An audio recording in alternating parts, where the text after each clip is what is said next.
Yes, Kenya. Tamu sana, yes. Today has been a very bad day for William Ruto politically. William Ruto organized UDA Women Conference today. A conference that William Ruto wanted to use to create a perception that he cares about women. And keen political observers will tell you, William Ruto organized that deliberately as a counter-reaction to Martha Karua's wave that is currently sweeping across the country. And to maybe spoil things for William Ruto, during the conference, a female preacher referred to Kenya Kwanza as Kenya Kwisha. For those who might have missed that short clip, have a look at it here.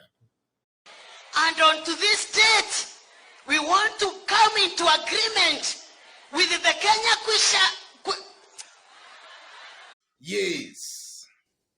And immediately after that UDA Women Conference, a video has also surfaced online of UDA women jostling for handouts. So in this video, I want us to have a look at that short clip, for it's going to form the basis of our analysis and the discussion right now. Have a look at this. Yes. It all started by a preacher calling Kenya Kwanza Kenya Kwisha. And after the conference, we are now seeing women, older women, fighting for handouts. What does that show us about this group calling themselves Kenya Kwanza? From that short clip, it's clear that those women are clearly fighting for handouts. So they might have been mobilized to attend that meeting with the promise that they will be paid. But from the video, it seems that they're not being paid. So that shows clearly that this is a team that is taking advantage of vulnerable women for their political gains. That comes out very clearly. The women have done their part. They have created the perception and the picture that Ruto has women behind him. And now that they have actually done their part, they are now being dumped. They are not being paid. That shows clearly Ruto does not care about women. He is only interested in using them for his political gains. And then secondly, I'm also seeing a William Ruto who is very desperate to play a catch-up game with Raila. I know the reason Ruto organized for that women conference was as a counter-reaction to the current Martha Karua wave that is currently sweeping across the country. So William Ruto wanted to also create a perception that he also cares about women, and that should he form government, then women will be part and parcel of his government. That's the reason I believe Ruto might have organized for that conference. Because also during the conference, he said that half of his cabinet, assuming he wins, will be women. So he was just trying to maybe counter-react the Martha Karua wave. And that just exposes Ruto as a person who is not politically smart, but is just playing catch-up politics with Raila Odinga. He has no agenda. He's just waiting to see what Raila does, then actually plays catch-up game. That exposes Ruto again as somebody who is not yet ready and even qualified to be the president.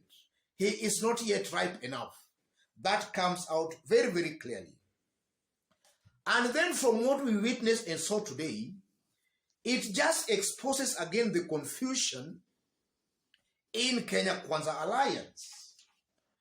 William Ruto in the recent days has been making some very open political blunders. And interestingly enough, these blunders are actually being exposed very, very fast. And the blunders also just shows clearly that Ruto does not always look at the bigger picture when actually talks. As I talk right now, William Ruto and his team are busy attacking Raila Amolo Odinga on the Mitumba issue. But William Ruto himself, some few months ago, actually made the same remarks as Raila Amolo Odinga on Mitumba business. But is now creating a perception that Raila plans on killing Mitumba business. But is not actually, is forgetting that he also made the same similar remarks.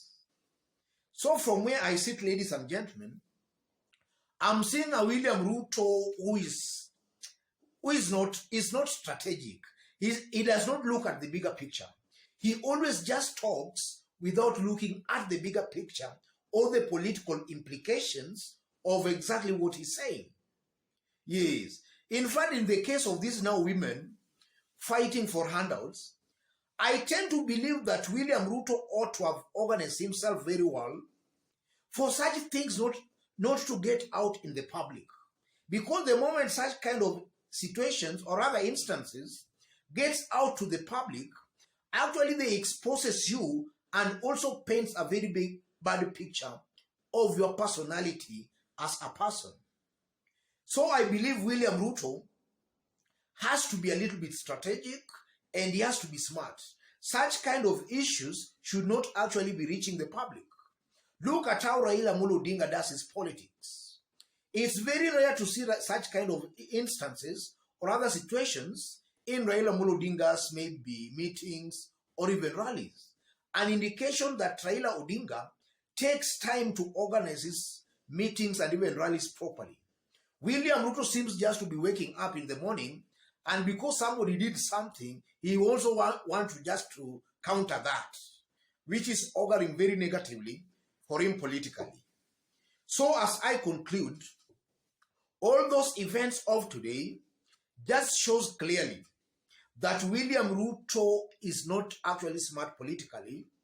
It also shows there is a very big confusion in UDA and Kenya Kwanza alliance, and it also just exposes that this is a group of people who mostly are just criminals, people who are just playing on the psychology of Kenyans for their own political gains. Otherwise, ladies and gentlemen, let me leave it there for today. In case you've bumped here for the very first time, kindly subscribe, give this video a like. And to our fans, our subscribers here, I'm very much humbled, very grateful for the kind of support you are giving me here. God bless you, God bless Kenya.